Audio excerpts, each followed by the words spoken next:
pues empezamos. Buenas tardes a todos, ¿se me escucha? ¿Sí? ¿Se me escucha? Muchas gracias. Soy el profesor Álvaro Alsina. Voy a encargarme de moderar la mesa junto a la profesora Sandra López de Zubiría. Y bueno, lo primero, daros la bienvenida a todos a la Universidad Rey Juan Carlos en Madrid, España. Y la mesa de hoy va a constar sobre el derecho penal contemporáneo, principales debates sobre el punitivismo. Tenemos una agenda muy apretada porque además las mesas anteriores iban con un poco de retraso. Entonces, si les parece bien, cuando terminen todas las ponencias podemos hacer un pequeño coloquio, pero vamos a comenzar ya a presentar a los ponentes, en lo cual lo va a realizar mi compañera Sandra López de Zubiría. Vale, Sandra, aquí.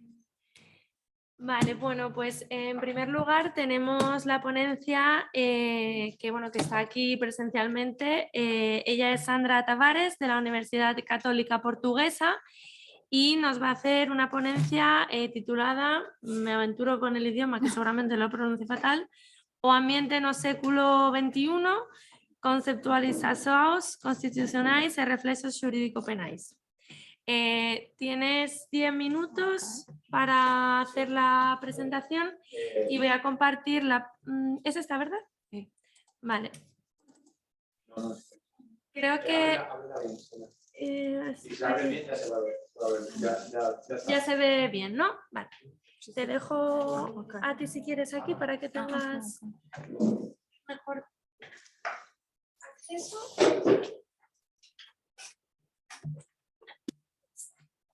Bem, muito boa tarde a todos.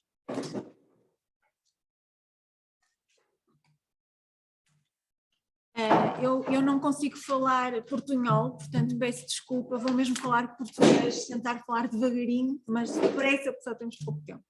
Ora bem, como já foi dito, eu vou falar do ambiente do século XXI, conceptualizações constitucionais e reflexos jurídico-penais. Isto é uma temática eminentemente nacional, ou seja, eu vou falar da Constituição e do direito penal português. Obviamente vou fazer um resumo muito resumido e depois conto no artigo a publicar, fazer umas reflexões mais aprofundadas que convido a lerem. Ora bem, o ambiente em Portugal reflete-se no artigo 66 e no artigo 66 concluímos que o ambiente está regulado, digamos, de uma perspectiva dual, ambiente e qualidade de vida, portanto, qualidade de vida referida ao ser humano, subentende-se, e aparece como um direito social dentro dos direitos económicos, sociais e culturais, ou seja, não como direito liberdade e garantia, mas como direito, digamos, secundário na terminologia clássica. E a ideia básica é que todos têm direito a um ambiente humano, sadio e ecologicamente equilibrado e o direito de o defender. Todos têm, todas as pessoas, estas minhas advertências têm a ver com o que vou dizer no fim, portanto as pessoas têm direito a um ambiente humano, portanto humano das pessoas, mais uma vez, e até que ponto é que isto serve ou não os objetivos ambientais.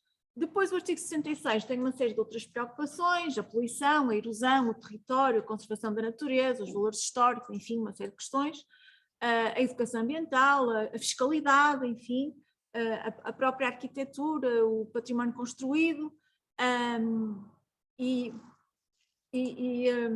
portanto, uma visão clássica, mas abrangente, que transforma o ambiente numa área multissectorial. Vendo a Constituição, o ambiente vem também referido com outras terminologias ao longo da Constituição, designadamente como natureza, a proteção da natureza e a proteção da ecologia, e aparece também numa série de artigos que tornam a falar do ambiente com terminologias diversificadas, designadamente entre tarefas fundamentais do Estado, artigo 9, objetivos do Estado, organização económica, artigos 81, 90 e 93, também a nível de cidadania no direito de petição e direito de ação popular, e uma questão mais técnica, esta matéria tão importante, que é a reserva relativa à Assembleia da República.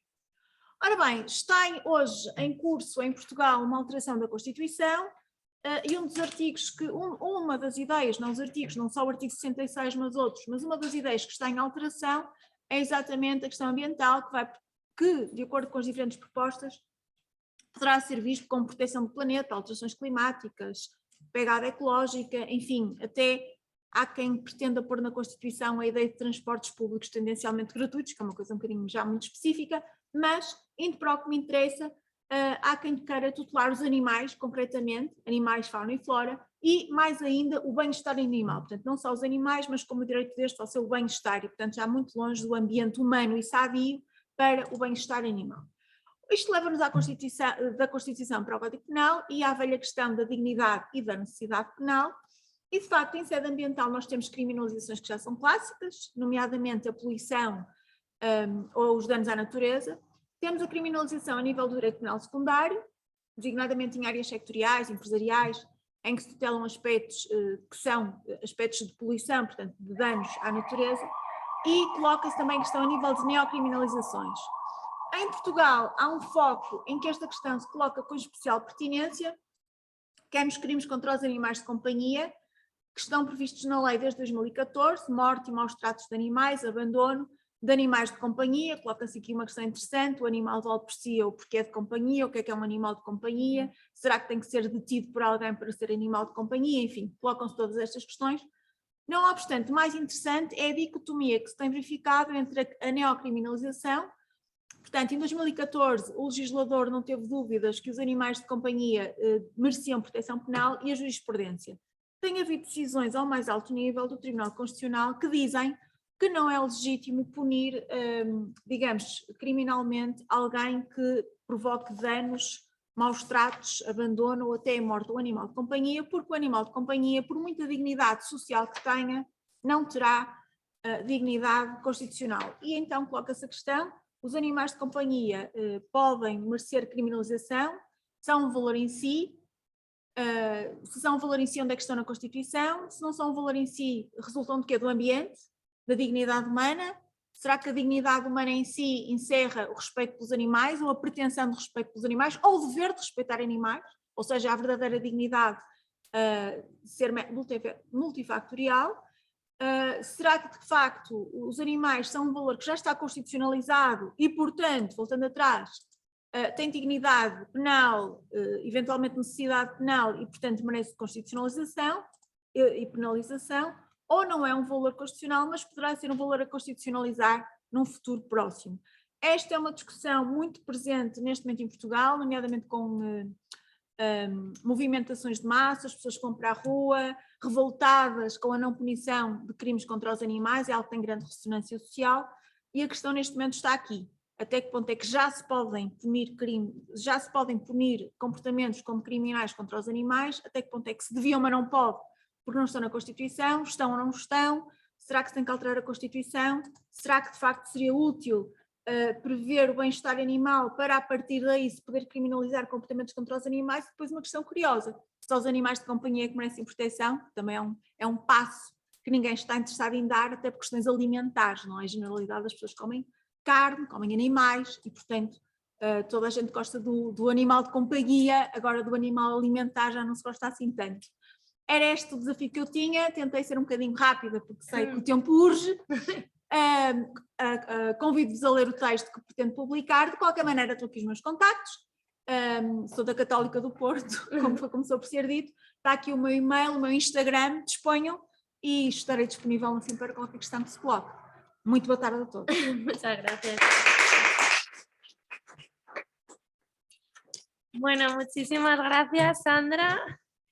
Os agradecemos también que habléis bueno, pues en portugués, brasileño, porque así también hacemos nuestro oído, que siempre hacéis el esfuerzo por la otra parte y también nos corresponde.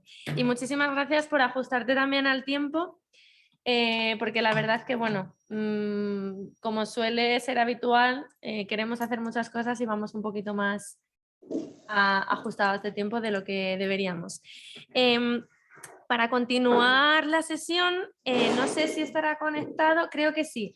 André Luis Batista Neves, no sé si estás disponible. Yo estoy acá. Sí. Ay, perfecto. Podemos empezar. Perfecto, pues Andrés de la Universidad Federal da Bahía de Brasil. Igual, perdonadme de verdad la pronunciación porque va a ser horrible, pero bueno, lo voy a intentar. Actos de guerra cibernética, posibilidades de encuadramiento como crimen penal pelo Tribunal Penal Internacional. André, unos 10 minutos, por favor, si te puedes ajustar. Y al final de todas las sesiones pues dejaremos un espacio para que puedan hacer preguntas. Cuando quieras, André. Muchas gracias. Eu que agradeço, muitas graças. Buenas tardes, professor Álvaro Alcina, professora Sandra. Sou André Luiz Batista Neves, professor de Direito Constitucional na Universidade Federal da Bahia. O professor João Glicério de Oliveira, desafortunadamente, tem classes agora e não pude ingressar, pero a comunicação será apresentada não por nós outros, pero por Laura Lira Borja, integrante do Núcleo de Competições Internacionais da Universidade Federal de Bahia. Laura ha integrado na condição de investigadora o primeiro equipo latino-americano que ha vencido a edição deste ano do IBA ICC Moot Court Competition, promovida por la Universidade de Leiden e la Corte Internacional Penal. É grande honor de ter Laura em nossa universidade. Em rondas anteriores, o equipo ha ganado como o melhor equipo que não tem o inglês como primeiro idioma, o melhor equipo de Américas e Oceania. Isso, Laura, tienes a palavra, por favor. Boa tarde. Infelizmente, eu não falo espanhol, mas vou tentar falar devagar. Nós estamos em coautoria para escrever um artigo sobre os atos de guerra cibernética e a possibilidade... Laura, perdona que te interrumpa, se te oye muy bajito. No sé si puedes subir un poquito. Se te oye, si no, pero se te oye muy bajito. Melhorou? Mejor, mucho mejor, Laura, gracias. Perdona. Obrigada. Nós iremos apresentar sobre os atos de guerra cibernética e a possibilidade de enquadramento como um crime dentro da competência do Tribunal Penal Internacional. Primeiro, é importante fazer uma distinção sobre por que a importância dos crimes cibernéticos no século XXI e os meios tecnológicos, os desenvolvimentos, eles possibilitaram uma maior interconectividade dos fluxos de informação na sociedade mundial e também a superação dos limites territoriais. E isso faz com que cadeias produtivas elas sejam mais dependentes da tecnologia, tenham uma maior insegurança, especialmente para as nações que estão envolvidas em cenários de guerra e de conflitos armados, e traz também um grande desafio para a prevenção e proteção contra esses ataques.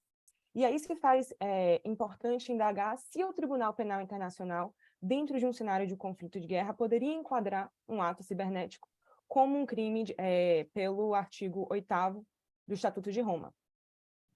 O Estatuto de Roma ele entende os crimes cibernéticos, os crimes de guerra, perdão, como violações da Convenção de Genebra de 1949, ou qualquer dos atos praticados que estão listados no artigo 8º.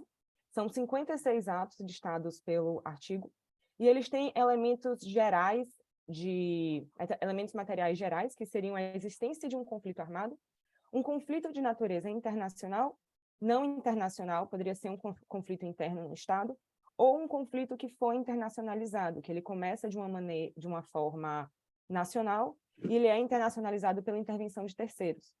Seria necessário também um nexus entre o conflito armado e o crime que está sendo cometido de uma forma individualizada.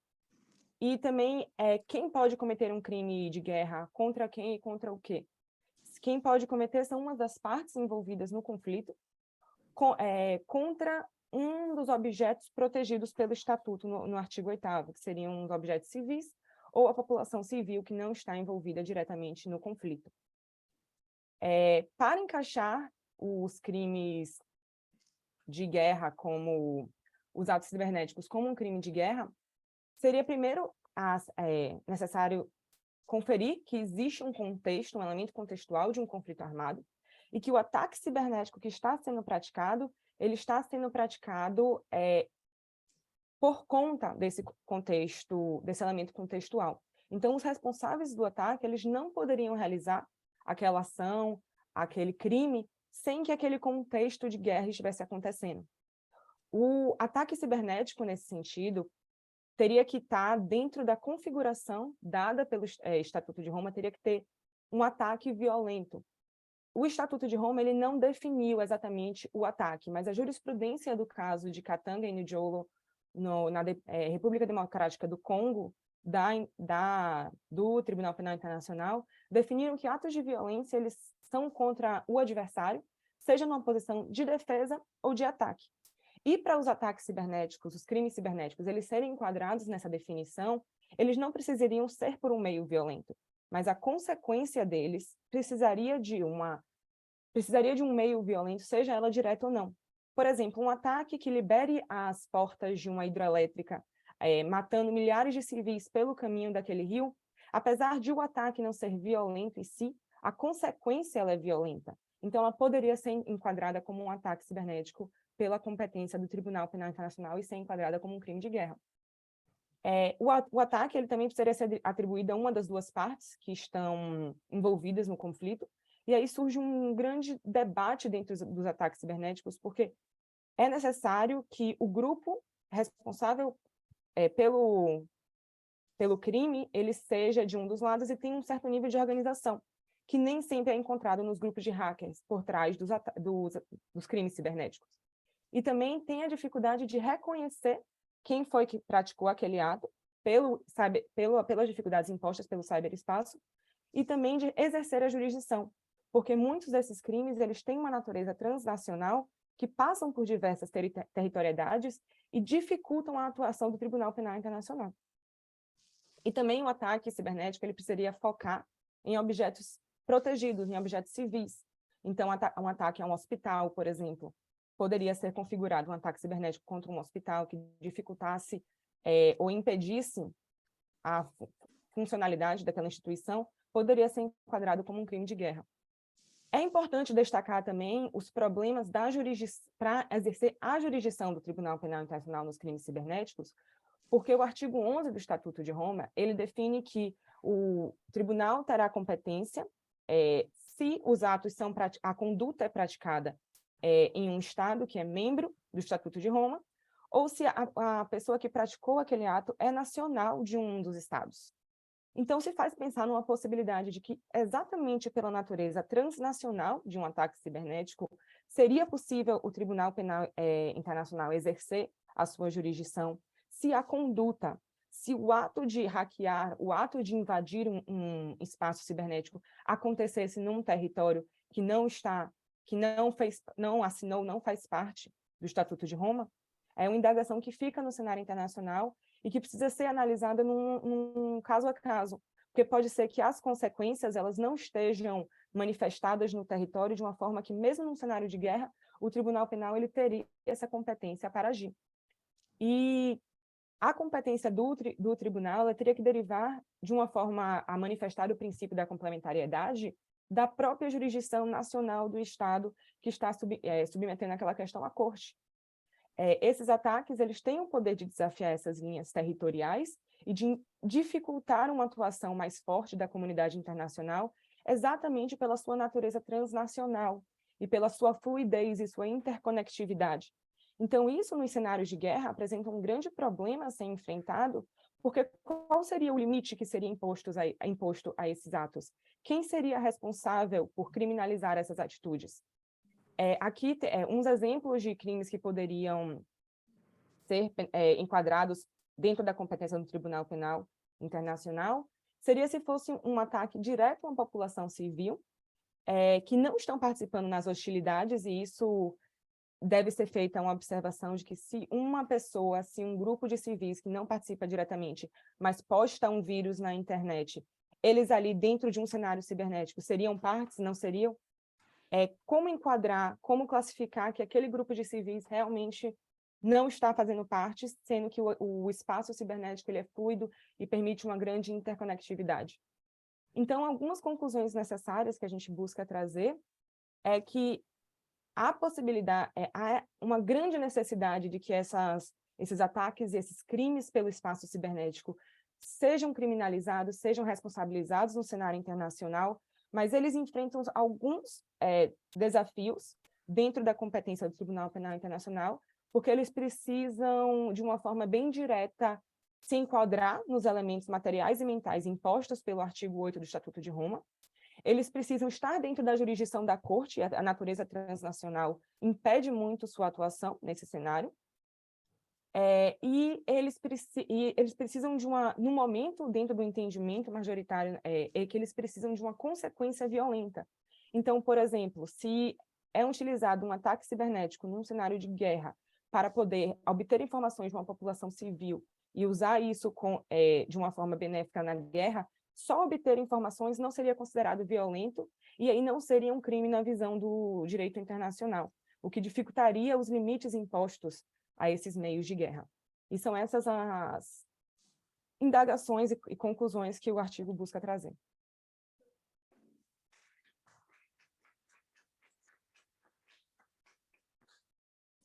Muchísimas gracias, Laura, André, también por vuestra ponencia, que, bueno, como decía al inicio, tendremos un espacio al final para debatir que yo creo que va a dar para muy interesantes preguntas, sobre todo, bueno, pues por la necesidad de seguir repensando en torno a estos nuevos desafíos que tenemos y, en este caso, en el ámbito del derecho penal internacional.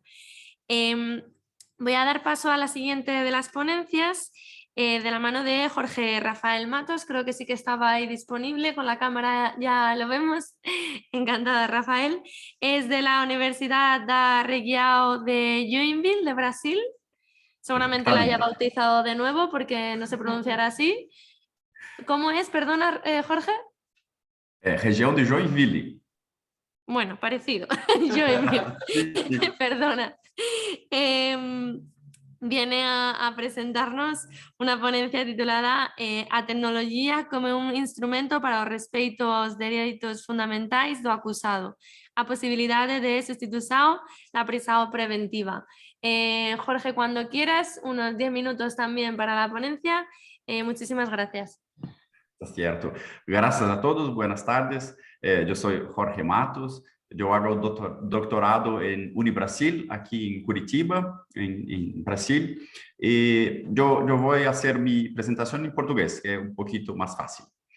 Bueno, o artigo que eu escrevi, né, a pesquisa que eu fiz, que se trata sobre essa tecnologia como instrumento para respeitar os direitos fundamentais do acusado e uma possibilidade de uma substituição de prisão preventiva. Por que dessa pesquisa, né? No Brasil, a gente tem que fazer muito bem mais distinção entre a prisão-pena, que é aquela que eu cumpro depois de ter passado por todo um processo, um devido processo legal, em que se oportuna ampla defesa, contraditório, em que tem um juiz imparcial que vai julgar ao final a causa e vai dizer que a pessoa é culpada e, por isso, merece uma determinada pena, e aí vai cumprir a pena. Mas nós temos outra espécie, que é essa prisão processual, também chamada de prisão provisória, em que durante esse processo legal, o acusado fica preso. Então, ele está cerceado de sua liberdade, que é um dos direitos fundamentais mais importantes que nós temos, né? E na legislação brasileira, nós temos essa ideia de que essa prisão ela é provisória e ela tem algumas finalidades, como garantia de ordem pública, garantia da instrução processual, garantia da aplicação da lei. Só que a própria ideia que ela traz é que ela é provisória. Mas o que a gente está vendo é que essa provisoriedade é muito longa, né? Então, a partir dos estudos que fiz e de um estudo que eu analisei, em que no Supremo Tribunal Federal chegam casos lá em que a menor prisão provisória que tinha eram de 120 dias, ou seja, 4 meses a pessoa ficou provisoriamente presa, até 14 anos de uma prisão provisória, em que a pessoa não tinha uma sentença penal condenatória transitada e julgada. Então, não existe um limite para essa prisão provisória e as pessoas podem passar muitos anos presas dessa forma, né? Só que, de outro ponto, a gente vê que a legislação brasileira já traz algumas alternativas a essa prisão processual.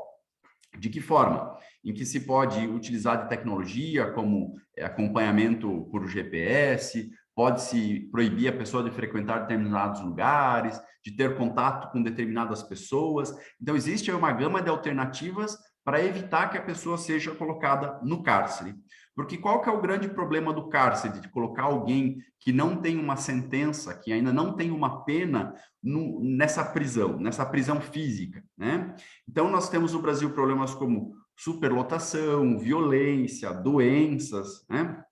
Essa restrição de pena é incerta, então pode ser que ao final do processo a pessoa seja considerada inocente, mas mesmo assim teve por um tempo sua liberdade cerceada, e sem pensar nos custos sociais como trabalho, família, todas aquelas pessoas que vão pensar e ver essa pessoa de forma diferenciada.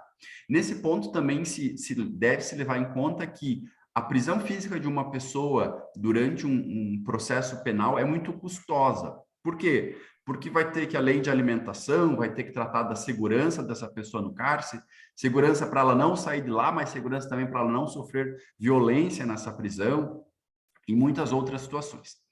Mas ao final da investigação, eu identifiquei que já existe tecnologia atualmente suficiente para cumprir esses requisitos da finalidade dessa prisão processual, como instrução processual, aplicação da lei, né? Então, a gente vê que o judiciário brasileiro já utiliza muita tecnologia para tratar do processo. Então, nós temos todos os processos no Brasil são eletrônicos, os tribunais estão utilizando inteligência artificial para auxiliar no fluxo dos processos, para auxiliar em resolução dos problemas. Então, já existe uma tecnologia.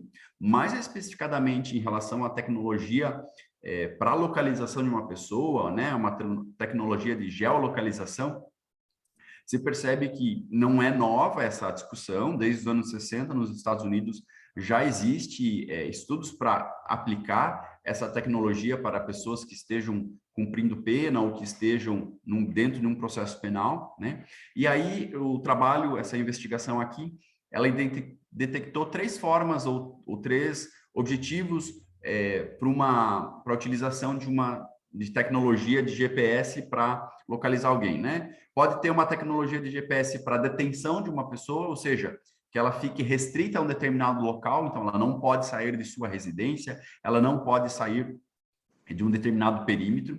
Eu posso ter também uma tecnologia de restrição, em que eu permito que a pessoa vá a determinados lugares, mas que em outros lugares ela não possa ter acesso. E eu posso também ter uma tecnologia de GPS para vigilância, para rastreamento desse acusado. E essas 3 situações combinadas, elas já suprem muitas das finalidades que a lei processual permite a prisão preventiva de alguém, né?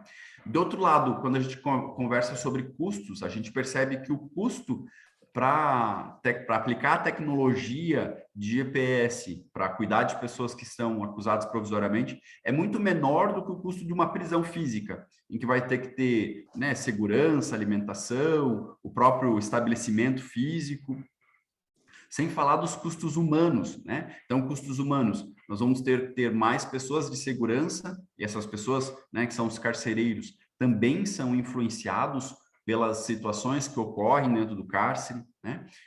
Sem falar em corrupção, em outros problemas mais, né? Trabalhar com uma pessoa presa é muito difícil, né? Por N situações, e também o custo dos familiares, os familiares de ter alguém que está segregado, alguém que está longe da família, mas também essa família fazer visitas a esse presídio, né? Que também vai haver, de uma forma ou de outra, um enfrentamento, um cerceamento à dignidade de todas essas pessoas, né? Então, pensando aí nesta situação em que a prisão deve ser provisória e que existe tecnologia que supre os objetivos dessa prisão provisória, pode-se perceber e pode-se entender que sim, a gente consegue substituir a maior parte das prisões provisórias por um acompanhamento por tecnologia como o GPS, né? E isso vai proteger os direitos fundamentais do acusado, da sua família, e vai diminuir custos de toda a sociedade, né? E aí essa foi a investigação que eu trouxe, claro, de uma forma muito preliminar, para demonstrar que existe essa possibilidade e que elas já são suficientes para suprir o que a lei processual está falando, e com isso a gente consegue respeitar e garantir os direitos fundamentais de todas as pessoas. Agradeço ao espaço aqui e depois fico aberto aos questionamentos. Obrigado.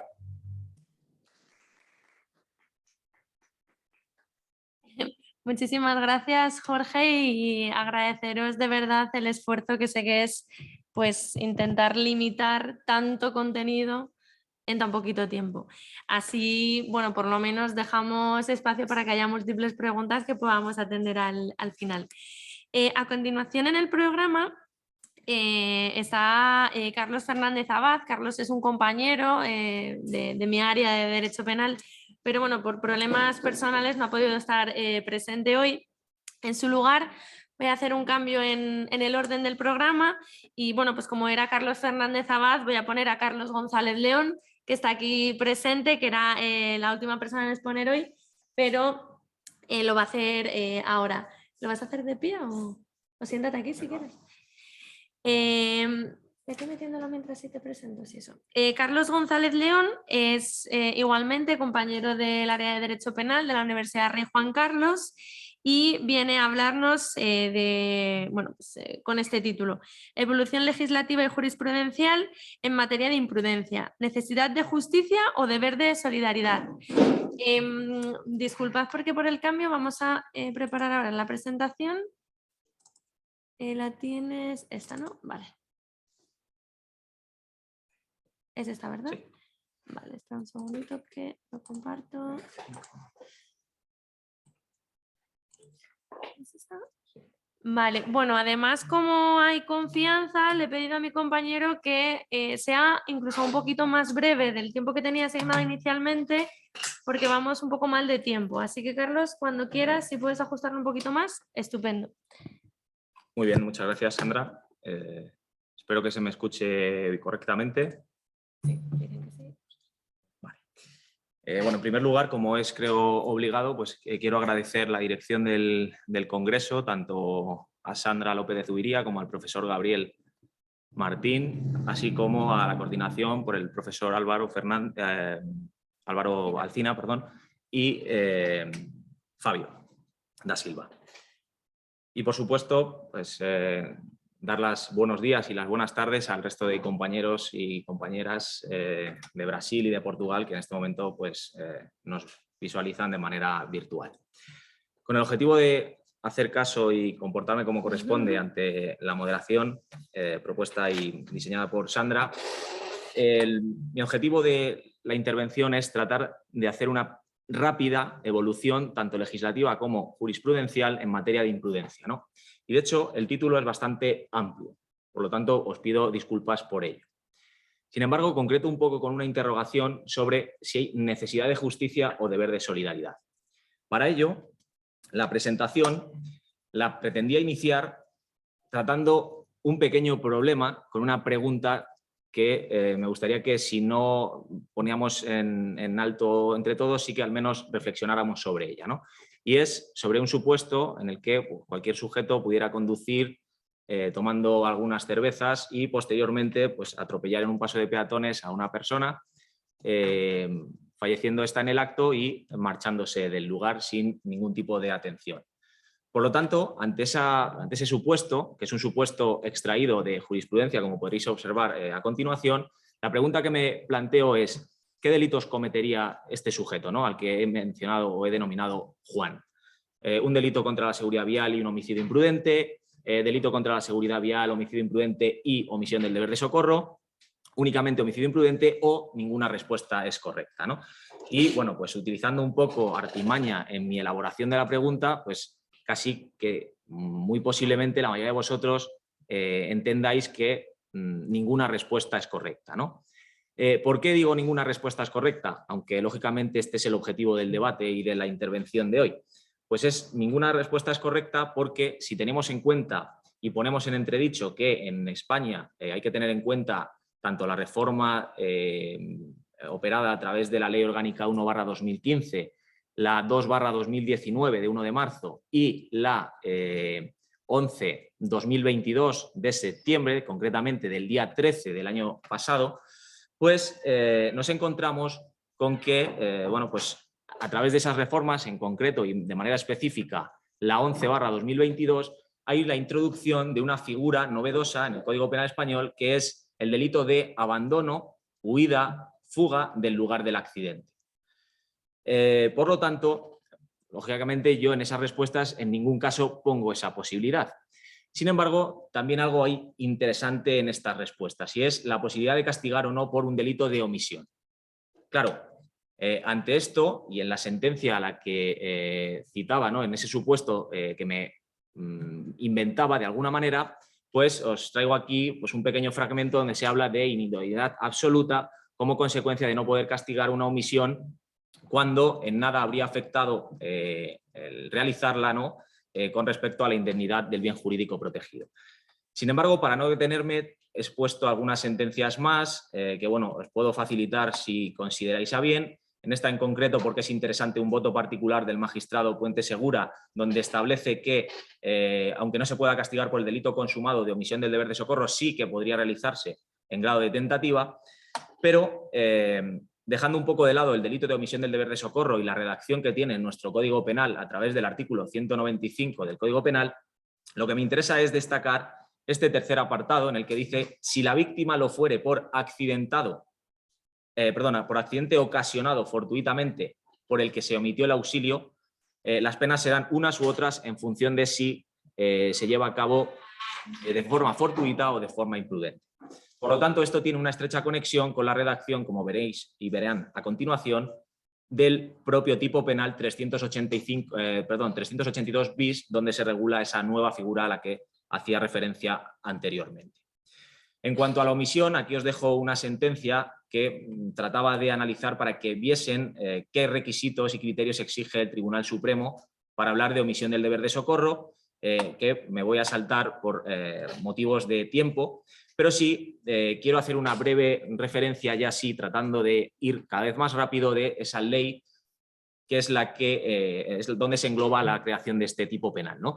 Esta ley, además de la creación del tipo penal que aparece en el tercer apartado, como divisan en la diapositiva, tiene además otras modificaciones interesantes. La primera de ellas es introducir supuestos tasados para no dejar margen o no dejar tanto margen al juez y que quedara de manera concreta cuando hay imprudencia grave, cuando hay imprudencia menos grave, etcétera, etcétera. Y luego el aumento de la penalidad de este tipo de conductas en tipos penales de nuestro Código Penal en España, como es el 142 bis y el 152 bis, ¿no?, donde la pena incluso podría llegar a ser pena de prisión en 1 o en 2 grados más, ¿no?, con lo que esto se traduce a nivel de pena. Dicho esto, es interesante además también si nos mencionamos o si hacemos referencia al periodo de vacatio que tuvo esta ley, es decir, fue al día siguiente. No solo se introduce un nuevo tipo penal bastante novedoso, no solo se aumenta la penalidad, no solo se introduce alguna pena incluso en el artículo 382, sino que, cuando se comete algún delito de conducción temeraria con un grave riesgo para la vida de las personas, sino que entre todo esto, pues el periodo de vacatio es al día siguiente de su publicación entra en vigor. Por lo tanto, el legislador a lo suyo. Aquí hacía una referencia, y disculpad las prisas por intentar acabar a tiempo, de cómo objetiviza y cómo trata de objetivar un poco esas dos clases de imprudencia, sobre todo me refiero a la grave y a la menos grave, introduciendo lo que es la tasa típica e introduciendo lo que es la velocidad típica. Aquí hago una pequeña comparativa entre la ley orgánica en la que se introduce y se modifica esa cuestión y la redacción actual tras esa nueva ley que, como decía, se incorporó en septiembre de 2022 y que retoca de nuevo para perfilar algunas cosas que parece que no habían quedado del todo claras. Voy pasando para llegar al delito de abandono en el lugar del accidente, ¿no? Aunque mi objetivo principal era tratar de exponer esto con profundidad o con un poco más de profundidad, simplemente a título ilustrativo no me voy a meter con el trámite parlamentario. Hubo algunas abstenciones, algunos votos en contra, pero lo que sí que es interesante que, bueno, como origen, pues se impulsa como consecuencia de un movimiento tras un atropello de un ciclista y que, bueno, pues al final de esa proposición pues llega a aceptarse y a entrar, ¿no?, en vigor esa reforma. En esta sentencia que os pongo aquí es interesante, dice que podría venir a cubrir supuestos de un difícil encaje, ¿no?, en el delito de omisión del deber de socorro al que hacía referencia anteriormente, porque efectivamente la persona ya no se halla desamparada y en peligro manifiesto y grave, sino que simple y llanamente ha podido incluso fallecer, ¿no?, como contempla el propio tipo penal. Por lo tanto, teniendo en cuenta ahí la redacción del tipo en el original Código Penal tal y como se introduce y con la reciente redacción que trata de paliar, como ven ustedes en negrita, una, a mi juicio, bastante incorrecta redacción, porque hablaba del 152, cuando el 152 son imprudencias menos graves, y trata de modificar tras la nueva ley con delitos ya propiamente concretos del 147, 149 y 150. Y esto, en definitiva, como conclusión, ¿en qué puede acabar, ¿no? Bueno, pues puede acabar teniendo algunas cuestiones que serían muy interesantes analizar y reflexionar, ¿no? En primer lugar, y creo que algo fundamental, es el bien jurídico protegido que el legislador trata de salvaguardar, ¿no? Aquí os pongo en interrogantes la seguridad vial, el deber de solidaridad de las víctimas, el deber de colaborar con la administración de justicia o incluso, como se propone en el Código Penal alemán, el deber de identificar al conductor o el vehículo involucrado en ese accidente, ¿no? Por lo tanto, la exposición de motivos de nuestra ley, en esta modificación que os decía, cuando introduce el tipo penal, habla de la maldad intrínseca del propio conductor que, tras atropellar, incluso a sabiendas de que el sujeto haya podido quedar fallecido o con unas lesiones graves, pues simplemente se marcha y huye del lugar sin prestar auxilio o simplemente con el objetivo de al menos identificarse. Hablamos de un delito de mera actividad donde no se exige ningún otro resultado diferente a al propio abandono del lugar de los hechos.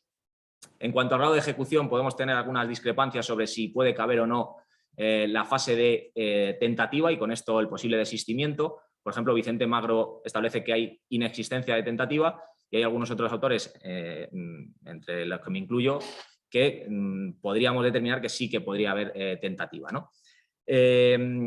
Por supuesto, es un delito subsidiario con respecto al delito de omisión de deber de socorro, porque además, de manera literal, tal y como establezco en ese paréntesis, habla de fuera de los casos permitidos en el artículo 195 y además el tipo penal dice de manera dolosa, ¿no? Es decir, de manera voluntaria. Por lo tanto, con esto me pregunto si es una legitimación del derecho penal para intervenir en una fase como esta, donde el sujeto lo que ha decidido es marcharse tras cometer el delito, o una administrativización del derecho penal.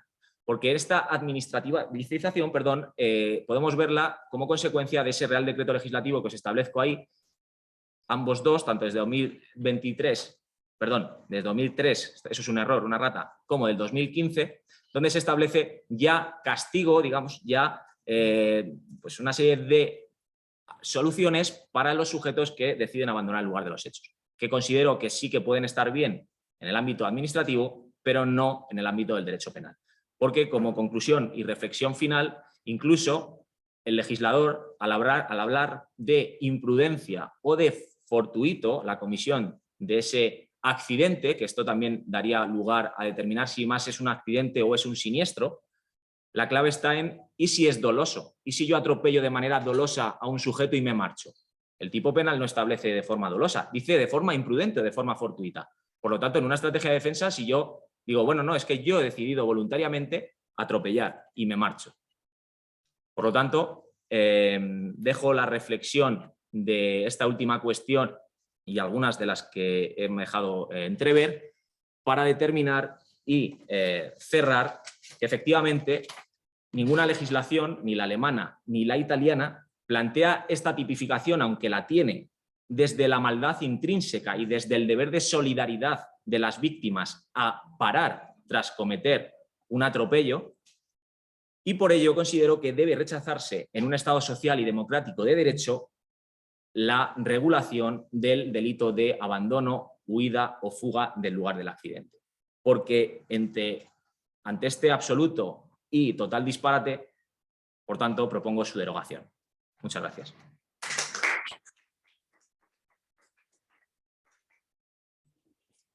Bueno, muchas gracias, Carlos, no por ajustarte a la reducción de tiempo, porque no lo ha hecho, pero muchas gracias porque la verdad que el tema es muy interesante y es verdad que es muy complicado de ajustar en el tiempo. Además, seguro que da pie, bueno, pues a debates porque al final los diferentes códigos penales, la diferente, bueno, pues manera de afrontar diferentes problemáticas sociales hacen que tengamos estas diferencias. Vale. Dentro del programa vamos a dar paso a la siguiente comunicación, Lo que no sé si esta persona está conectada. La siguiente comunicación es de Beatriz Abrao, que me parece que no está conectada. Sí. ¿Sí está? Está Karina. Está Ah, vale, Karina. Vale, perdona, Karina. No sé si se escucha bien, creo que sí. Vale, es Beatriz y Karina Velasco, que efectivamente Karina se encuentra conectada, disculpa. Universidad Estácio de Sá, de Brasil, y Universidad Presbiteriana Mackenzie de Brasil también. Viene a presentar una comunicación titulada O Sistema de Precedentes no Ámbito Penal e a Salvaguarda dos Dereitos Humanos. Beatriz, igual, por favor, unos 10 minutillos si te puedes ajustar en el tiempo y disculpa que sea exigente en ello. Muchas gracias. Obrigada. Primeiro, agradeço a oportunidade de estar aqui compartilhando um pouco do que eu venho pesquisando junto com a professora Beatriz Abraão, e também conseguir ter o contato com os outros colegas e ver temas assim tão ricos. Então, assim, é realmente um ambiente muito importante e muito rico para a gente, né, que fica numa área acadêmica, às vezes muito restrita, cada um no seu país, cada um dentro da sua universidade, e conseguir, então, fazer essa integração aqui com vocês. Agradeço à Universidade, Rei Juan Carlos e Iberojur pelo evento. Dando continuidade aqui, né, ao andamento aqui, já que o nosso tempo é tão curto, eu vou ser bem breve e tentar trazer aqui para vocês os pontos que nós consideramos assim, mais relevantes para que possa conduzir o pensamento, o raciocínio e então apresentar a conclusão para vocês no nosso artigo. Nós vamos falar do sistema de precedente no âmbito penal e como a gente pode, diante desse âmbito, desse sistema de precedente, garantir, então, proteger ali os direitos humanos, em especial a questão dos direitos, seja processuais ou penais, que envolvem a figura do réu. Inicialmente, analisamos o que alguns doutrinadores chamam de proximidade entre os sistemas jurídicos, né? O Brasil adota o sistema jurídico civil law, que, de forma muito resumida, tem um olhar voltado para a lei, para a norma, e diante da norma, do direito posto, então, tenta ali solucionar todos os casos e os conflitos sociais que chegam ao judiciário. E diante do evoluir da história, a gente verifica que não basta, então, tão somente a lei e o juiz ficar ali simplesmente aplicando a lei ao caso concreto. E aí começa, então, um movimento que, como eu já disse, de aproximação entre esses sistemas, que aí o sistema seria o common law, para que a gente possa otimizar, garantir, ter uma eficiência, então, na aplicação do nosso direito. E aí, dentro desses instrumentos e toda a dinâmica que ocorre dentro do common law, a gente destaca, então, os precedentes, que seria, e a gente tem visto aqui na prática, já há alguns anos, benefícios de quando a gente consegue olhar uma decisão que já foi, né, que já foi concluída, que não há mais como ser modificada, em um caso muito parecido, então a gente utilizar dessa decisão, de todo o raciocínio jurídico, dos fundamentos relevantes para aquela, que deram fim, então, àquela decisão, e que a gente possa, então, aplicar na decisão que está sendo analisada no momento. E aí a gente vê, não só que isso simplesmente chegou no Brasil e foi aplicado assim como uma forma de solucionar todos os problemas. A gente verificou que, quando a gente para estudar todas as constituições federais, a gente verifica que as constituições foram dando ao magistrado, permitindo ao julgador um poder cada vez maior, um poder criativo, um poder de interpretação cada vez mais amplo, cada vez maior. E recentemente, digo recentemente, o ano de 2015, Aqui no Brasil tivemos o novo Código do Processo Civil, e que esse novo código traz em um dos seus artigos uma disposição no sentido de dos magistrados, dos julgadores, melhor dizendo, observarem as decisões já postas, né? Trazer uma estabilidade, uma integridade para o sistema, e não o que evita que o réu, especialmente o réu, seja pego sempre de surpresa diante de cada decisão. Alguns doutrinadores chamam essa surpresa diante de cada decisão num determinado sentido, umas absolvendo, outras condenando, outras com penas altíssimas, para questões tão parecidas, de uma verdadeira loteria judiciária, em que a defesa, se tiver sorte, né, e cair numa determinada composição ali de julgadores, vai conseguir, então, que os seus pedidos sejam acolhidos, mas se não tiver sorte, apesar do caso ser muito parecido com casos já julgados, pode, então, ver aí o seu cliente sendo condenado. Ou até, se a gente quiser olhar para a sociedade também.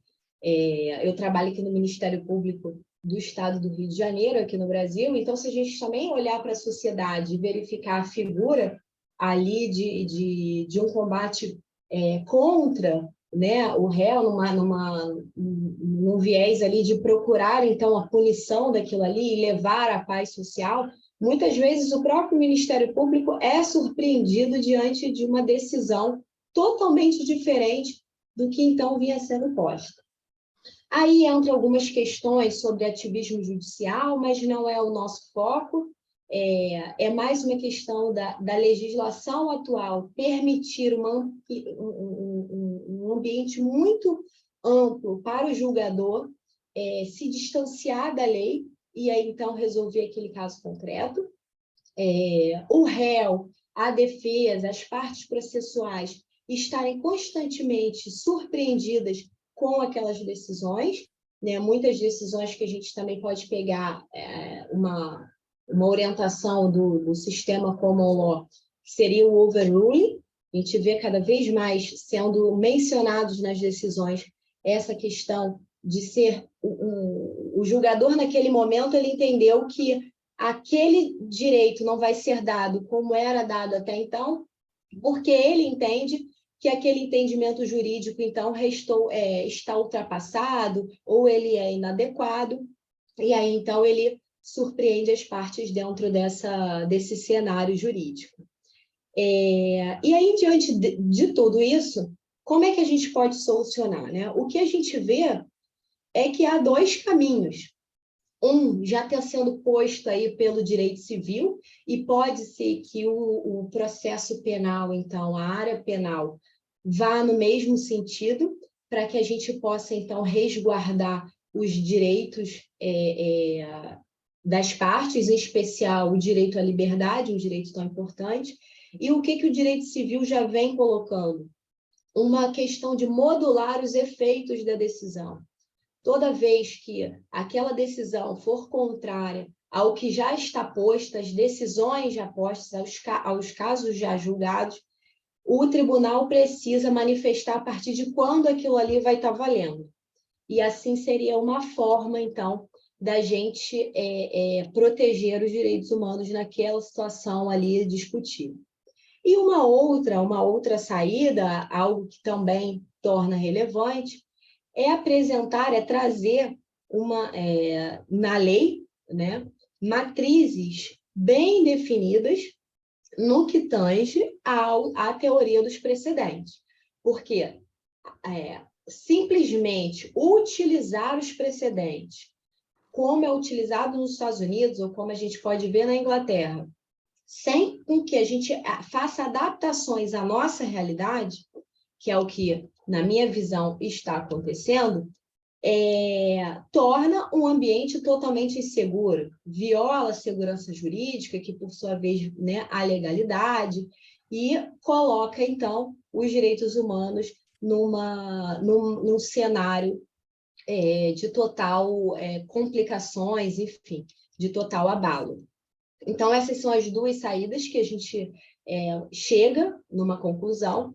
E, a título de exemplo, recentemente, eu até pesquisei na semana passada para ver se a gente tinha alguma decisão diferente, mas, recentemente, o Tribunal Superior Federal, ao decidir um determinado caso de indulto, ele reconhece que dentro dele, ou seja, nas composições ali dos julgadores, há uma determinada composição, que a gente chama aqui de turma, que entende que pode ser aquele determinado direito, ele deve olhar para trás e ele pode ser aplicado de forma, se vai beneficiar ou não o réu, não importa, mas aquilo pode retroagir.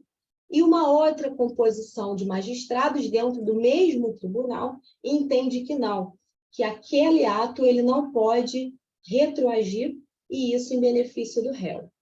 Então, esse caso ainda não foi solucionado, há debates e mais debates por trás dele, mas essa decisão foi uma decisão muito polêmica, nacional, mas independente do direito em si, do caso em si que estava sendo decidido, o nosso olhar volta para a questão dessa loteria judiciária, em que o próprio tribunal reconhece a instabilidade por ele posta na sociedade, a falta de eficiência que eles, diante daquela situação ali posta a eles.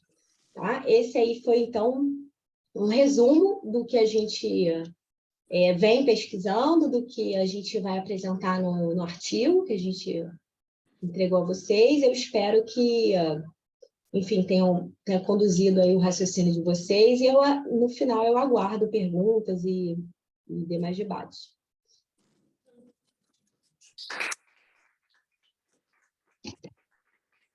Muchísimas gracias, Karina, también por, ajustarte casi a la perfección al tiempo y por el tema que traes hoy a esta mesa, que bueno, al igual que los anteriores, pese a sus diferencias, seguro que suscitan preguntas al final de las ponencias. En el programa tenemos a continuación a Lucas, que sí que veo que está en la sesión ya desde el inicio. Lucas Luis Marcinotto, perdona Sí. Lucas si te he rebautizado también. Guillerme, que creo que eres tú, Lucas, el que va a presentar la ponencia, ¿verdad? Vale, es de la unidad de Frutal, Brasil, Universidad de Brasilia, Brasil también, y nos viene a presentar metodología y aplicabilidad do modelo de execução penal apaqueano na América Latina sobre a ótica da justicia juvenil e da justicia restaurativa. Cuando quieras, y igual, Lucas, si te puedes ajustar a esos 10 minutos o incluso un poquito menos, estupendo para el tiempo. Gracias. Boa tarde a todos os colegas. Conseguem me ouvir? Sí, se escucha. Sim. Meu nome é Lucas Marcinotto, sou estudante do 7º período do curso de Direito da Universidade do Estado de Minas Gerais, da UENG, aqui de Frutal. Fiz o artigo em coautoria com o professor Guilherme Gomes Vieira, professor adjunto da UNB, defensor público na vara da infância e juventude, professor adjunto da respectiva área, analisando a construção de 2 unidades que foi inaugurada aqui no Brasil em 2021, a primeira inédita no mundo, que é das APACs, que é a Associação de Proteção e Assistência aos Condenados. É um modelo de execução penal com status de política pública. A segunda existe há 50 anos no Brasil. A primeira, no âmbito da justiça juvenil, que é o que eu pretendo falar no meu TCC, no termo de conclusão de curso, analisando a justiça juvenil, o sistema socioeducativo, analisando a construção dessa instituição aqui em Frutal. E o artigo ele trata sobre a comparação com o processo de implementação da PAC juvenil, Centro Juvenil de Zinacantepec, na cidade de Zinacantepec, no México, foi implementada no ano passado, tendo referência essa que foi inaugurada aqui no Brasil em 2021. Antes de adentrar o objeto do artigo, julgo necessário salientar a distinção, né, a questão da justiça juvenil, que ela pode ser definida como a subdivisão da justiça penal, que se ocupa das leis, políticas e práticas vinculadas a crianças e adolescentes em conflito com a lei. O Código da Justiça Juvenil no Brasil é marcado pela centralidade do castigo, da punição e da privação de liberdade como principais medidas de intervenção estatal sobre essa intersecção entre juventude e criminalidade. A sociedade contemporânea vivencia exacerbado pânico social diante dos crescentes índices de criminalidade e violência noticiados diariamente pelos meios de comunicação, nas grandes e até mesmo nas pequenas cidades. A cidade onde eu estou apresentando o artigo Frutal, 60 mil habitantes. O estado de Minas Gerais é o segundo estado mais populoso do Brasil, de 20 milhões de habitantes.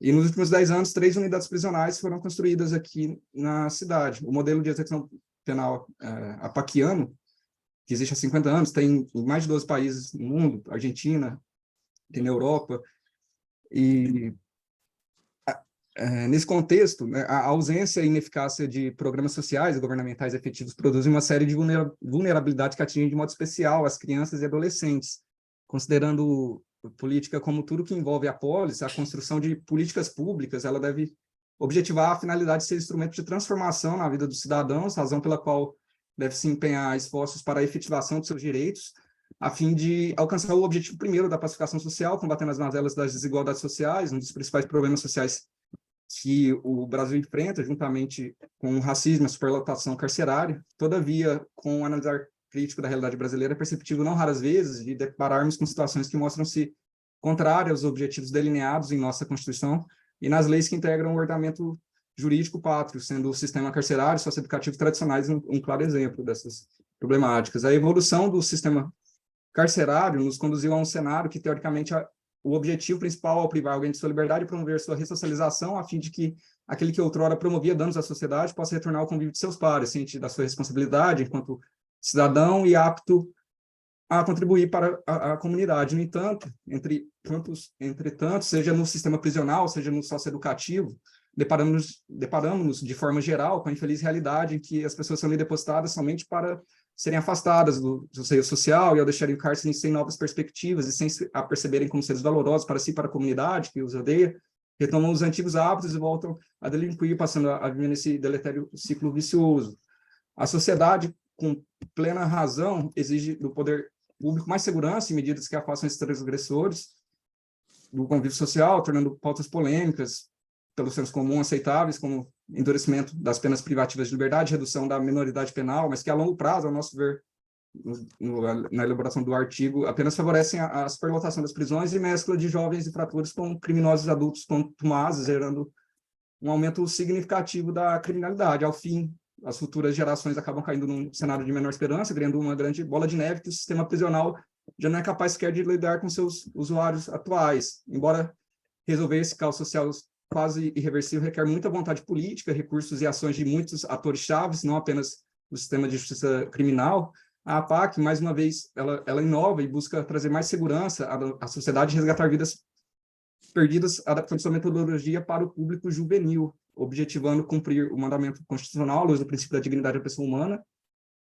cujos formidáveis resultados vêm solidificando sua importância para a ressocialização plena do recuperando.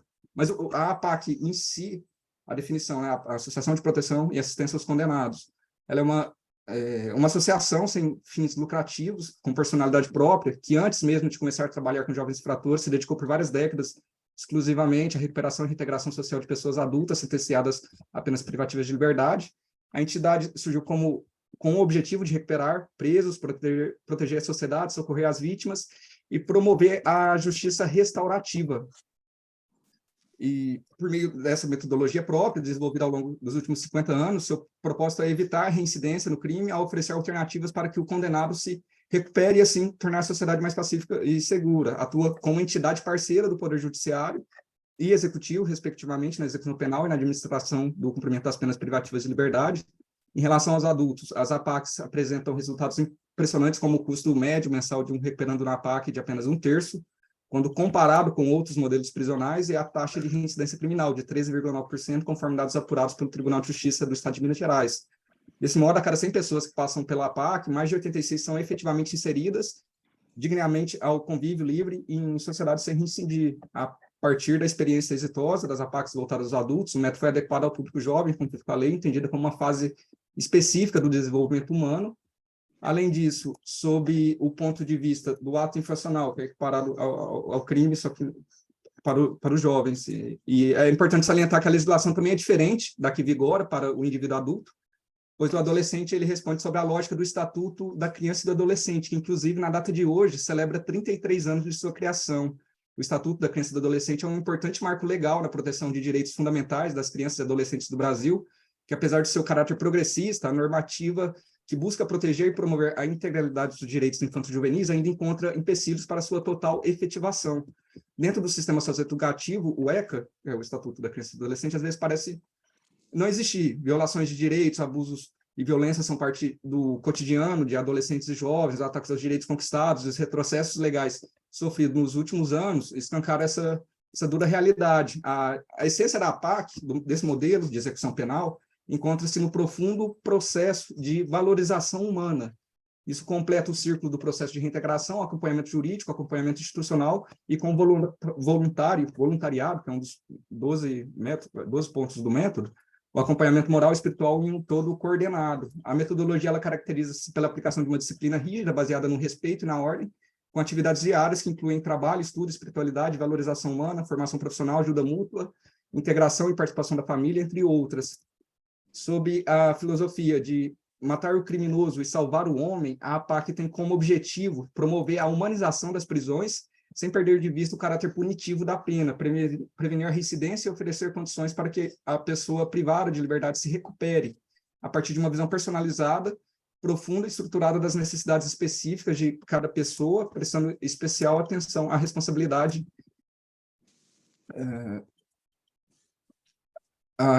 dos atos e da própria vida. A comarca de Frutal, ela possui tradição na aplicação da metodologia paquiana. Nos últimos 10 anos, 3 unidades foram criadas, uma masculina, uma feminina e uma juvenil, a juvenil em 2021, que é o objeto desse estudo. Diante dos resultados obtidos, junto aos recuperando homens e mulheres que por ali passaram, nasceu a ideia de estender o método aos jovens infratores em cumprimento de medidas socioeducativas, eis que nada mais natural e efetivo do que promover a ressocialização do infrator, enquanto os maus hábitos ainda não se instalaram. A cidade de Frutal foi escolhida para sediar o projeto piloto da APAC Juvenil, tendo em vista o apoio incondicional local do Poder Público, do Ministério Público, das equipes, das APACs, muitos profissionais zelosas e dedicadas em fazer dessa experiência inédita uma grande referência para uma expansão assertiva e eficiente a outras comarcas de todo o Brasil e do mundo. Após o processo de implementação dessa instituição aqui no município, o México buscou referência através de uma comitiva que visitou onde funciona esses 3 modelos, para o recebimento da segunda APAC juvenil do mundo no município de Zinacantepec, a cerca de 100 quilômetros da cidade do México, visando desenvolver um cenário socioeducativo restaurador e justo no México, por meio da metodologia APAC. Em abril de 2022 foi finalizada uma missão da equipe brasileira ao México para avançar com o projeto de transferência de metodologia APAC no sistema socioeducativo, tratando-se, portanto, de um projeto de cooperação internacional para garantias de direitos humanos desse recorte social. O método já consagrado teve que ser moldado às peculiaridades previstas na Constituição e na legislação específica do ECA, do SINASE, que é o Sistema Nacional, Sistema Socioeducativo, e se não bastasse as dificuldades teóricas, a personalidade ímpar da pessoa em desenvolvimento trouxe dificuldades práticas que surpreenderam até aqueles com vasta experiência na produção da ressocialização. Primeiramente, diante das dificuldades apresentadas, foi imperioso promover a qualificação da equipe técnica, que se deu por meio de palestras e cursos com psicólogos e demais profissionais especialistas no público infanto-juvenil. Após a disseminação do conhecimento por eles transmitido, passou-se a adequação do espaço físico do centro socioeducativo. A partir de então, parcerias foram firmadas com empresários locais, os quais proporcionam a inserção dos adolescentes no mercado de trabalho, a fim de evitar que enxerguem a criminalidade como uma única forma de promover seu sustento e de suas famílias. O voluntariado, eu participei do curso que teve esse ano, curso de 3 meses, outro ponto do método, que é pilar da aplicação do método, foi promovido em seguida, né, o apadrinhamento efetivo pelos olhos dos padrinhos, dos educandos, eles passaram a se enxergar como seres valorosos. Os educandos, em sua grande maioria, são oriundos de classes mais vulneráveis e vivenciam a dura realidade das ruas. Não raras vezes não encontram o necessário apoio junto à família e à comunidade. Entretanto, por meio do trabalho realizado pelos colaboradores das APACs, parceiros e padrinhos, o adolescente tem a oportunidade de estudar, se profissionalizar, aprender sobre a vida em comunidade, papel que nela ocupa, além de entender a importância da família, da comunidade, da espiritualidade. Malgrado os obstáculos sejam diários, A PAC Juvenil de Frutal tem nos ensinado que, com a dedicação e boa vontade, aos poucos podemos superá-los, sendo certo que os resultados já alcançados e muito superam as dificuldades eventualmente encontradas. Apesar do pouco tempo de funcionamento, a PAC Juvenil já nos mostra de forma cristalina que a metodologia paquiana produz resultados efetivos e duradouros muito superiores àqueles obtidos no sistema socioeducativo tradicional. Lucas, Por essa razão, perdona, Lucas, es que desculpa. tienes que ir terminando, que quedan 3 personas todavía y nos quedan 9 minutos. Vou conclusão direto, minuto, desculpa por me favor, alongar, sim. mas os resultados positivos comprovados quanto à recuperação e reintegração social, sobretudo quanto aos reduzidos índices de reincidência, demonstram muitos anos de aplicação da metodologia paquiana sob assessoria da FEBAC, que é a Fraternidade Brasileira de Assistência aos Condenados, que assessora, produz as APACs do Brasil, se tornasse como consolidada política pública de execução penal, consubstanciada em uma gestão prisional e mútua colaboração com a administração pública, com o protagonismo da participação social e do preso como corresponsável por todo o processo. Muitos ainda são os desafios para a consolidação da política pública, considerando as frequentes mudanças na sociedade, na execução penal, contudo, com a expertise adquirida ao longo dos 50 anos das APACs, pautadas pelos princípios e diretrizes estabelecidos pela FEBAC para a aplicação do método, acabou por credenciar a metodologia PAC para os adolescentes que pratiquem ato infracional. Para concluir, a conclusão do artigo, né? Se o punitivismo encarcera pessoas em estabelecimentos com condições que não são humanamente adequadas, em situações de superlotação, com penas a perder de vistas focadas na retribuição do que na própria emancipação do sujeito, pode-se compreender a experiência da PAC Juvenil como um sistema de responsabilização para esse público infantil menos cruel, menos degradante, menos irracional. Dessa forma, conclui-se que é preciso pensar em um sistema de justiça baseado na reparação e na reconciliação, em vez de punição e retaliação. As escolas devem ser encaradas como alternativas poderosas em relação a cadeias e prisões. Diante do delito, deve-se responder não com a negatividade de um sistema de justiça baseado na exclusão punitiva, mas sim como um sistema de inclusão reflexivo e participativo, baseado na remediação, nas políticas sociais, na reciprocidade, na solidariedade, considerando-se as falências fundamentais da justiça penal.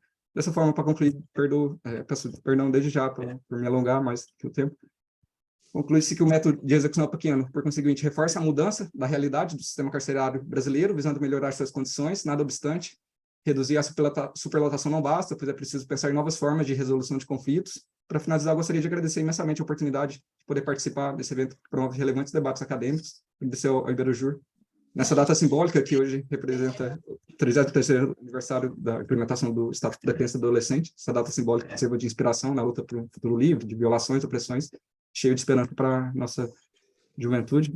Queria agradecer. Obrigado. Gracias, Lucas. Gracias. Y disculpad que tenga que ser exigente con el tiempo, pero ya vamos un poco fuera de plazo. La siguiente ponente la tenemos aquí de manera presencial. Mariana, ¿tienes presentación? Sí, ahí. Es verdad que la habíamos ya preparado, estupendo. Es esta segunda, ¿verdad, Mariana? ¿Esta? No, sí, esta, perfecto.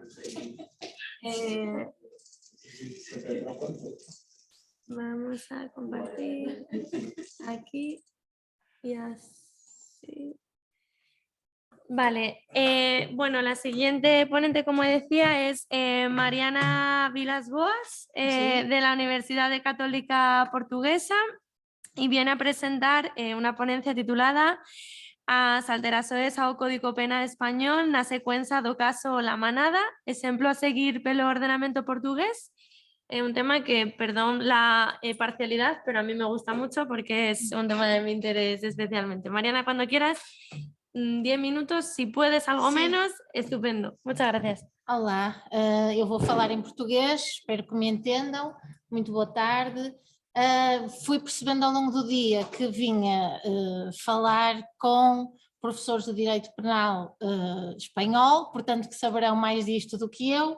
De qualquer forma, eu tentei estudar o que existia antes, as alterações que se seguiram, quer em 2022, quer em 2023, e tentar perceber se ficou tudo na mesma ou não, e se aquilo que cumpre fazer em Portugal poderá ter algo a ver com o que foi feito em Espanha.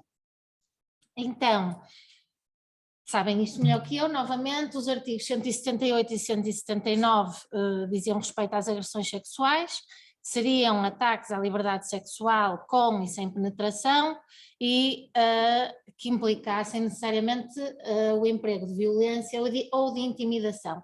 Pelo que pude perceber, já existia jurisprudência consolidada do vosso Tribunal Supremo, no sentido de a violência e a intimidação terem que ser apenas aquelas que sejam suficientes para contrariar a vontade da vítima. Embora na doutrina houvesse outras posições, era isto que estava mais ou menos sólido na doutrina. Depois o 181, número 3, era o abuso sexual com prevalecimento. O que é aqui característico é que existe consentimento, só que é um consentimento viciado, porque a pessoa, o autor do crime, é alguém que terá que ter uma superioridade manifesta, e também no âmbito do que se dizia na jurisprudência, seria uma superioridade social. Portanto, há consentimento, mas há uma interferência na vontade da vítima por força dessa superioridade. E depois o número 1 do artigo 181 seria respeitante ao abuso sexual, que seria um tipo residual, e acabavam por cair aqui as situações, nomeadamente dos toques surpresa, portanto situações em que a vítima não tinha oportunidade para consentir ou não, atos sexuais com vítimas de cuja perturbação mental o autor estivesse a abusar, ou cuja vontade se anulasse pelo uso de substâncias.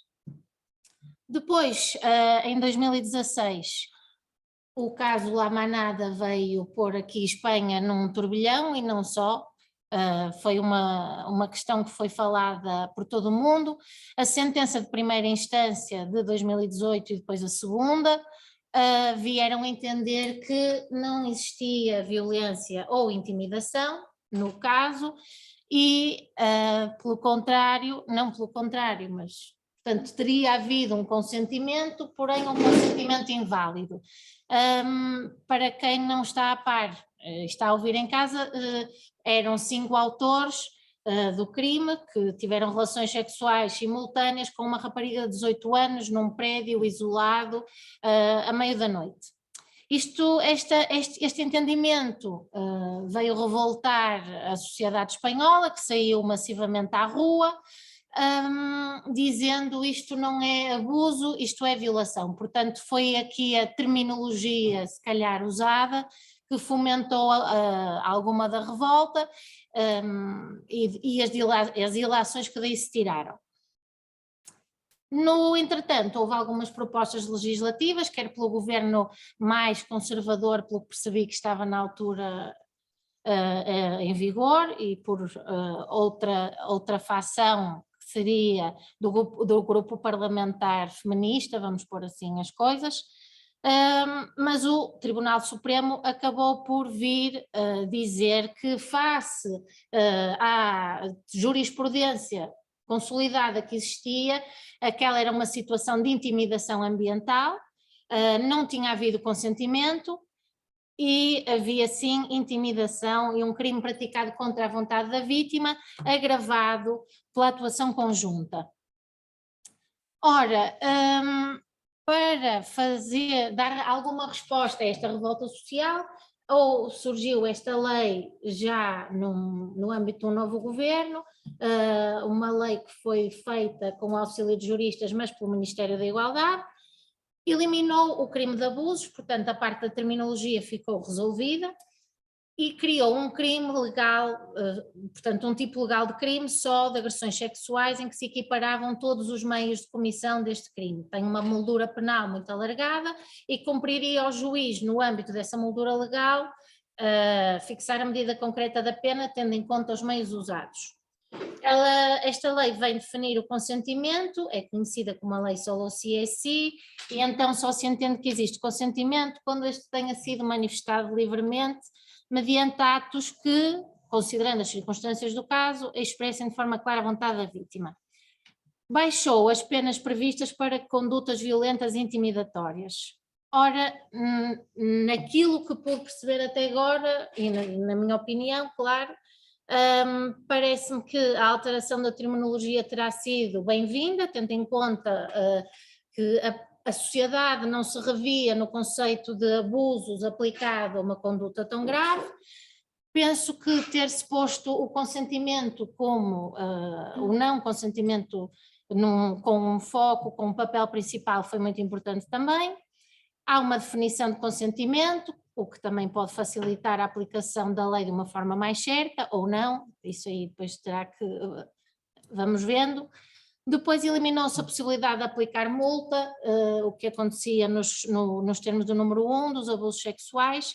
A anulação da vontade pela administração de uma substância idónea a fazê-lo deixou de ser punido como um crime menos grave e passou a ser equiparado, inclusivamente sendo uma agravação. E outra questão que me pareceu bastante relevante, as agravações passam a dizer respeito aos atos praticados por qualquer meio comissivo.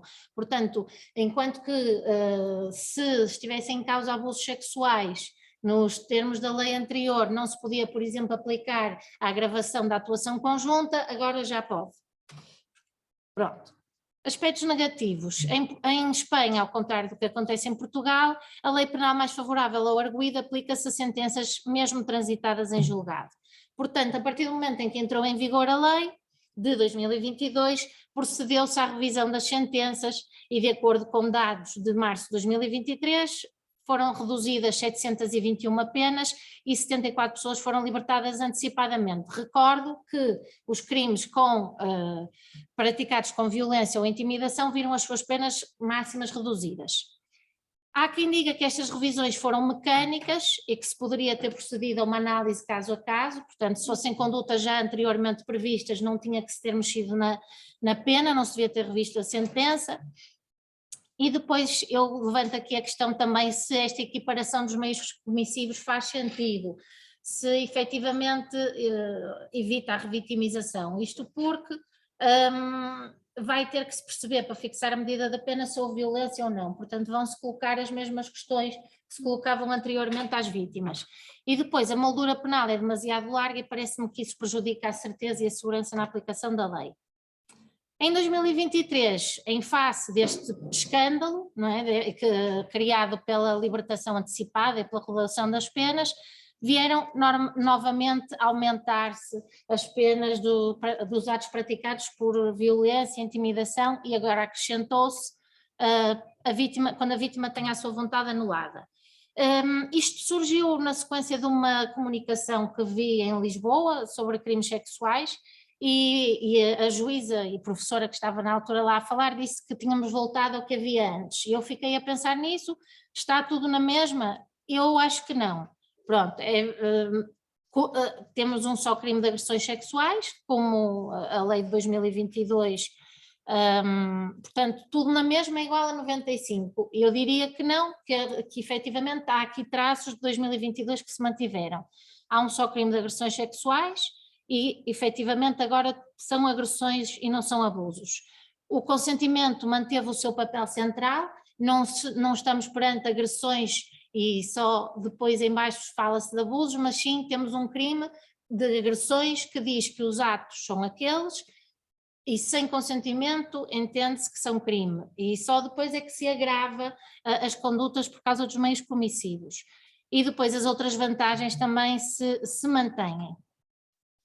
No nosso ordenamento jurídico, em Portugal, nós temos dois crimes, um de coação sexual e outro de violação. A coação sexual diz respeito essencialmente aos atos sexuais de relevo, ou seja, todos os atos sexuais contra a liberdade sexual que não sejam aqueles que envolvem penetração, e aí sim, envolvendo penetração, falamos da violação. Desde 2019 nós temos uma lei que parece falar de algo comum, parece ter um modelo do dissentimento de alguma forma, porque se impõe que haja constrangimento, e aqui o constrangimento tendencialmente gostaríamos nós que fosse entendido como prática do ato contra a vontade da vítima, e foi isso mesmo que se veio dizer, é contra a vontade cognoscível da vítima. Agora, o que é este cognoscível e como é que vai ser interpretado? Ela tem que dizer não aos gritos? Ou pode ser cognoscível só se ela ficar parada e fechar os olhos? Pronto. E depois há um tipo agravado que implica o uso de violência, ameaça grave, colocação em estado de inconsciência ou na impossibilidade de resistir. Agora, o que é que nós podemos tirar do percurso espanhol? Por um lado, as nossas penas são muito mais baixas do que as vossas, como podem ver, fará sentido aumentá-las? Quanto à definição de consentimento e tendo em conta a Convenção de Istambul, queremos punir os atos não consentidos e este não consentimento, portanto o consentimento deve ser livre e a existência do consentimento e a sua liberdade devem ser aferidos de acordo com as circunstâncias. O modelo do consentimento será melhor para cumprir com o que prevê a Convenção de Istambul. Prevejo chegar a uma conclusão mais sólida no artigo. Quanto à equiparação dos meios, como disse, efetivamente não me parece ter sido, acho que necessariamente a violência, quer dizer, depende dos tipos de violência, mas se houver uma conduta mais gravosa, até atingindo outros bens jurídicos, isso tem que ser tido em conta na pena. E penso que ter uma moldura penal tão alargada como vocês têm neste momento, como tinham anteriormente, a 2023, não seria muito favorável à segurança jurídica e, claro, podia implicar, teoricamente, que se aplicasse uma pena mais grave a um ato sexual em que a vítima está paralisada do que a um ato sexual em que a vítima é esmurrada e pontapeada. Portanto, essa possibilidade teórica não me faz sentido também. Agradeço-vos, espero poder ter cumprido com o tempo e no artigo depois trazer mais clarificações e claro que se tiverem qualquer dúvida contactem-me e depois no fim também estou disponível para responder ao que seja necessário. Muito obrigada. Muchas gracias, Mariana. Bueno, muchas gracias, Mariana. Igual por la claridad también en la exposición, en un tema que es muy complejo para la gente penalista en España, me imagino que todavía más cuando bueno, pues el idioma y el contexto es diferente. En el programa teníamos una ponencia a cargo de George Gerardo, pero no parece que esté conectado, así que vamos a dar paso a la última ponencia, que es de Mercedes Yela Uceda. Mercedes también es compañera del área de Derecho Penal de aquí de la Universidad Rey Juan Carlos. Nos viene a hacer una ponencia titulada, esta sí que creo que la voy a pronunciar mejor, Retos actuales en la política de inmigración de la Unión Europea, seguridad, derecho penal e inteligencia artificial. Y dado que vamos mal de tiempo y hay confianza, pues si en 5 minutos más o menos lo puede reducir, pues así intentaremos tener un poquito de alguna pregunta, aunque sea al final. Muchas gracias. Bueno, buenas tardes a todos. Dar sobre todo las gracias muy brevemente, porque si no ya me paso del tiempo de exposición. Simplemente a los coordinadores, al profesor también Álvaro Alcina y al profesor Gabriel Martín y a los compañeros españoles y portugueses que están hoy tanto presentes como conectados online. Bueno, mi comunicación, como ha dicho Sandra, se titula Retos actuales en la política de inmigración de la Unión Europea, seguridad, derecho penal e inteligencia artificial. Bueno, como sabemos todos, en la actualidad tenemos un problema, sobre todo con las cifras y existen de inmigración y existen sobre todo problemas a la hora de protección a los derechos humanos. De ahí va mi comunicación, centrada principalmente en demostrar dos hipótesis principales. La primera de ellas, la ineficaz protección de los derechos de los refugiados en las políticas de asilo y refugio de la Unión Europea y segundo, advertir un proceso de criminalización en los últimos tiempos de la figura del refugiado. Principalmente, como vemos en los últimos años, un aumento de las solicitudes, especialmente tras el acuerdo de Turquía se redujeron las cifras de los refugiados que llegaban a la Unión Europea, pero posteriormente, tras que el acuerdo ya no estaba en vigor, se empezaron a subir otra vez las necesidades y por tanto también las cifras, especialmente durante el COVID, la situación de COVID y el bloqueo de fronteras. Principalmente tenemos que tener en cuenta que las necesidades se siguen produciendo, sobre todo hablar de ese quiebre de principio de solidaridad de la Unión Europea, que a pesar de ser un pilar esencial en el SECA, tenemos que tener en cuenta que no se está cumpliendo en su totalidad. Para ello, simplemente cifras como el año en curso, el 14 de junio, traigo de manifiesto la cifra de 700 inmigrantes en los cuales viajaban 100 en el barco, en el cual viajaban 100 niños, en el que se estiman 600 víctimas de naufragio intentando llegar a la Unión Europea para pedir protección. Igualmente, en los campos de Lesbos y Moira, durante el COVID, especialmente en Lesbos, 13.000 personas fueron hacinadas en una capacidad de un centro de refugiados de 2.500, con lo cual vemos que existen vulnerabilidades especiales en la protección de los derechos humanos.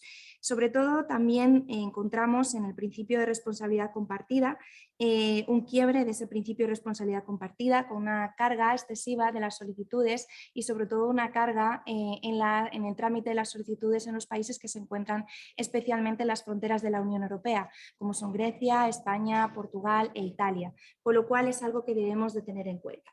En último término, en cuanto a la criminalización y las políticas en clave de seguridad, de ahí que la ponencia traiga el título también de Derecho Penal, vemos políticas en clave de seguridad, vemos discursos de tendencias políticos sociales basadas en la criminalización de los refugiados, tanto en los países de recepción, ¿no?, como en los discursos políticos y sociales que encontramos incluso una falsa vinculación, ¿no?, del terrorismo con la figura del refugiado, algo realmente preocupante para la protección de los derechos de los refugiados.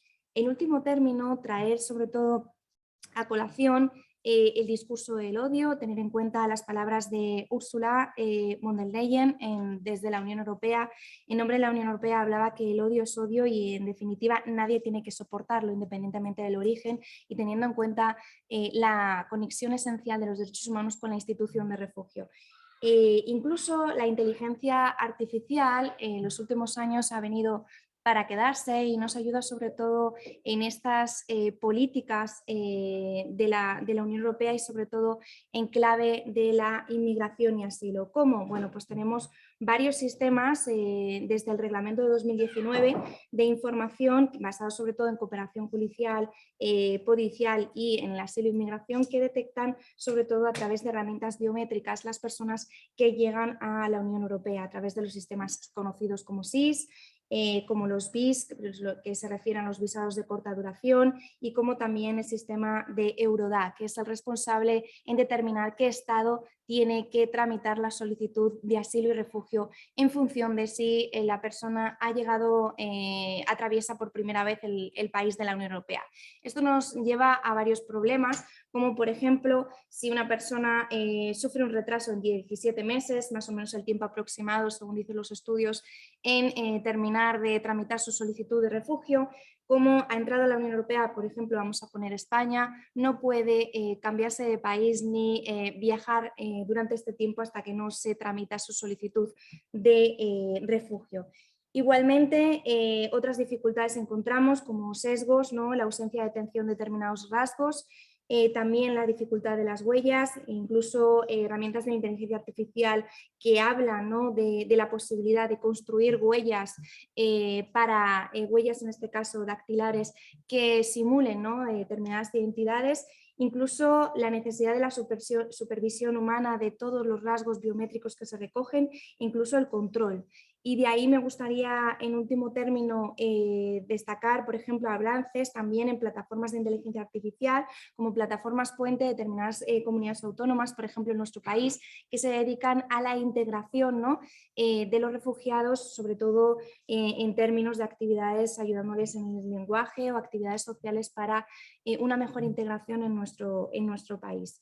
Y por último, la solución al refugio es bastante compleja, sobre todo me baso en la opinión de ACNUR y CEAR en la necesidad de crear vías legales y seguras para el acceso al refugio en la Unión Europea que eso es una de las medidas que tenemos pendientes para garantizar realmente la protección de los derechos de los refugiados y sobre todo basándonos en la cooperación, porque no es una única solución, sino que depende de todos los estados, la cooperación internacional y la comunidad internacional en su conjunto, ya que tratamos de vidas, ¿no? y de derechos humanos. Y eso es todo, muy rápidamente.